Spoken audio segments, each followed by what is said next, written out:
Mapagpalang gabi po sa bawat isa sa atin at sumaatin nawa ang kapayapaan ng ating Panginoon. Kamusta po ang ating mga kaluluwa? Nawa tayo ay patuloy na lumakad sa biyaya ng ating Panginoon. Sa ating pong pagbubulay-bulay ay basahin po natin Hukom chapter 2 verse 16 at ganito po ang sinasabi, dahil dito ang Israel ay binigyan ni Yahweh ng mga hukom na siyang magliligtas sa kanila sa kamay ng mga mananakop. Ang aklat ng hukom ay nagpakita ng mga tao, ng mga tinawag ng Diyos na tumugon sa panawagan ng ating Panginoon. Ang Israel ay bayan na siyang recipient na tumatanggap ng biyaya ng ating Panginoon. Gayunpaman, sa talatang ito ay tumawag ang ating Panginoon. Nagtalaga ang ating Panginoon ng mga hukom na siyang magliligtas. May dakilang purpose ang ating Panginoon upang maipahayag ang kanyang pag-iingat, ang kanyang pagmamahal sa bayang Israel. Sa pamamagitan ng kapangyarihan ng ating Panginoon ay tinalaga niya ang mga hukom na siyang magiging spiritual leaders, na ang nais ng Diyos ay pagbabago at paglago ng pananampalataya ng bayang Israel. Subalit ang mga taong ito ay hindi nakinig sapagkat ang nais nila ay mga hukom bilang mga magdirigma, mga political leaders and not spiritual leaders. Kaya paano ito mare-reconcile?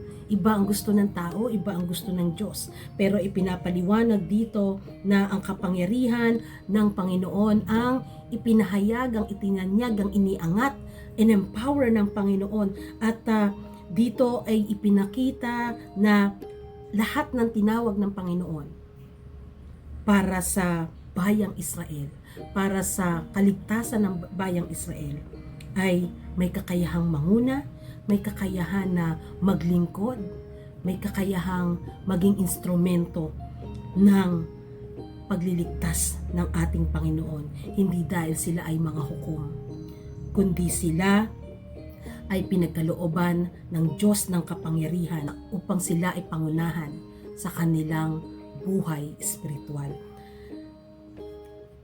Sa panahong ito ay umiiyak ang bayang Israel sa ating Panginoon dahil matindi ang kanilang pangangailangan. Kumbaga sa panahon ngayon, nandun na sila sa times of emergency. At talagang sila ay nagsusumamo, sila ay nananaghoy sa ating Panginoon. Sila ay nagmamakaawa sa Panginoon.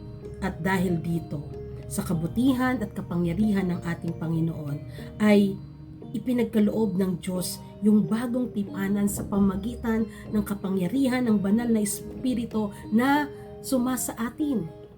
Banal na Espiritu na nararanasan at ipinaranas sa bayang Israel. Kaya mga kapatid, ano ang ipinapakita dito? Mula sa kasaysayang ito sa Biblia ay patuloy na tumatawag ang Diyos upang magpahayag ng kanyang mabuting kalooban, ng kanyang mabuting balita sa paglago ng mga tao sa pagpapalalim sa pananampalataya at pagpapalalim sa salita ng ating Panginoon. Ang sukatan o pamantayan ng buhay ng tao ay hindi dahil sa kanyang kakayahan, hindi sa pagkabigo, kundi ipinapakita na sa anumang sitwasyon ng buhay, God is powerful. God is there. The presence of the Lord is gracious. Sa kagandahang loob ng Panginoon, nararanasan ng tao ang kapatawaran at ang pananampalataya, ang pagtatapat ng Diyos sa lahat ng susunod sa Panginoon ng may katapatan. Ang inaasahan ng Panginoon ay tapat na pagsunod sa kanyang panawagan. Kaya sa panahon natin ngayon, ang Diyos ay nagtatagumpay sa pamamagitan ng ating tapat na pagsunod.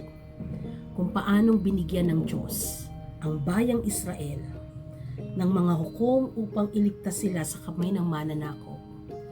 Ang Diyos ay tumatawag hanggang sa panahon natin ngayon upang marami pa ang makaranas ng kaligtasan, upang maging instrumento tayo ng pagliligtas ng ating Panginoon. Kung ito ang nais ng puso mo, susunod ka sa Panginoon. Kung nais mong maging kabilang sa mga hukom na tinatawag ng ating Panginoon, sumunod tayo sa Panginoon. God is calling you right now to be His disciple, to be His apostle, to be an instrument of God's redemption, of God's forgiveness, God's salvation. So mga kapatid, may kaligtasan, may pag-asa, may buhay sa pamagitan ng ating tapat na pagsunod at patuloy na pagtatapat sa ating Panginoon. Tayo manalangin. O Diyos na dakila sa lahat, sa bawat isang mga anak mo ay meron kang panawagan. You are calling us for a special task, for a special mission, and that is to go and make disciples for the transformation of the world. Help us, Lord. Empower our faith. Open our ears, open our eyes, open our hearts for us to hear your calling. Bless the heart of your people. Bless us, Lord. Use us. Fill us with your Holy Spirit. Anoint us para maging karapat-dapat kami sa inyong harapan. Patawaran mo po kami sa aming mga pagsuway. Patawarin mo po kami sa aming mga pagtalikod. Kundi tulungan niyo po kami, Panginoon, na patuloy na humarap sa inyong dambana ng inyong kapangyarihan, ng inyong kagandahang loob, ng inyong biyaya. Bless your people. Ano man po ang desire ng puso nila, Panginoon, sa oras na ito ay pagpalain niyo po at nawa naroon ang desire na makapaglingkod sa inyo. I-bless niyo po sila ng mga patuloy na nagdi-disciple, patuloy na sumusunod, patuloy na kinikilala sa kanilang buhay, at nawa sila ng mga mananampalataya, subalit nakakaranas ng panghihina ng kanilang espiritual na buhay.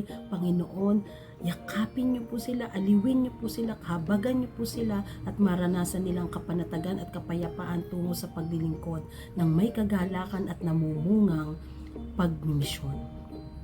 O Diyos, maghari ka po. Lagi naming panalangin na makasunod kami sa inyo. Kahit pagpalain ang inyong iglesia, pagpalain ang inyong bayang itinalaga, pagpalain niyo po, Panginoon, ang bawat tahanan. O Diyos, naninikluhod kami, mahabag po kayo sa amin. Purihin ka, O Diyos, itong aming dalangin sa tanging pangalan lamang ni Jesus. Amen at amen. Mga kapatid, ang Diyos ang tumatawag sa iyo ngayon. God bless everyone.